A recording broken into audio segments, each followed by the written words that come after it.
নমস্কার, কুকুই চৈতালিতে সবাইকে স্বাগত। আজকে আমি আপনাদের সাথে সুজি দিয়ে গোলা রুটির রেসিপি শেয়ার করব। এর জন্য আমি 2 কাপ সুজি নিয়ে নিয়েছি। এখানে মেজারিং কাপে আমি 2 কাপ সুজি মেপে নিয়ে নিয়েছি। সেটা আমি মিক্সার গ্রাইন্ডারে দিয়ে দেব, স্মুথ পাউডার বানিয়ে নেব। গোলা রুটিতে দেওয়ার জন্য আমি গাজর, বিনস আর কাঁচা লঙ্কা নিয়ে নিয়েছি, সেটা চপ করে নেব।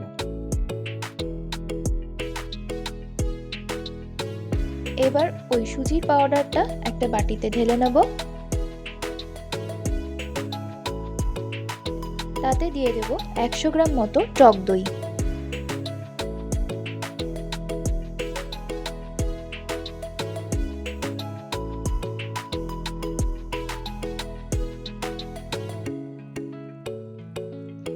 এতে অল্প অল্প করে জল দিয়ে একটা ব্যাটার বানিয়ে নেব।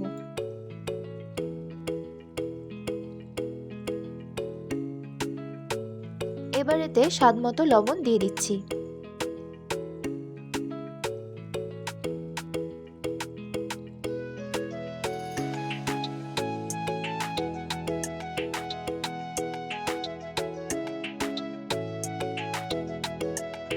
ভালো করে ব্যাটারটা ফেটিয়ে নিয়ে 10 মিনিটের জন্য চাপা দিয়ে রেস্টে রেখে দেব।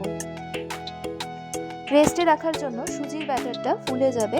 তাতে দিয়ে দেব 2 থেকে 3 চামচ বেসন।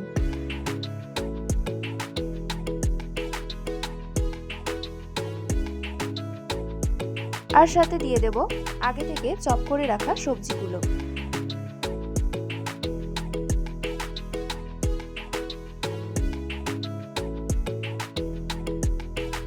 এতে দিয়ে দিচ্ছি ধনেপাতা কুচি।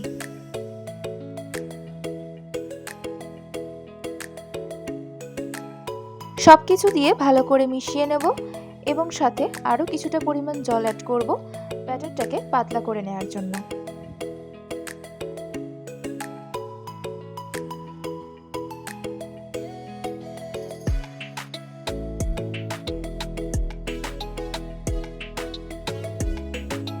ব্যাটারের কনসিস্টেন্সিটা এরকম হলে বুঝে নিতে হবে ব্যাটারটা রেডি হয়ে গেছে।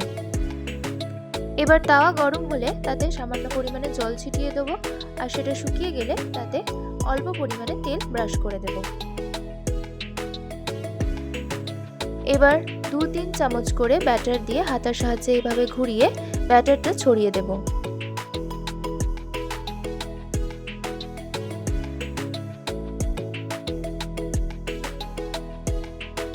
ঢাকা দিয়ে একটা সাইড রান্না হতে দেব 2 মিনিটের জন্য।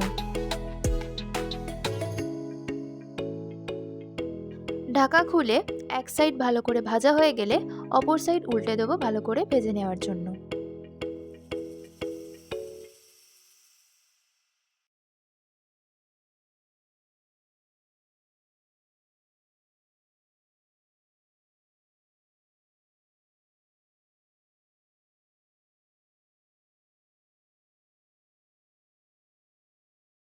এইভাবে উল্টে পাল্টে সামান্য তেল ব্রাশ করে ভেজে নিতে হবে।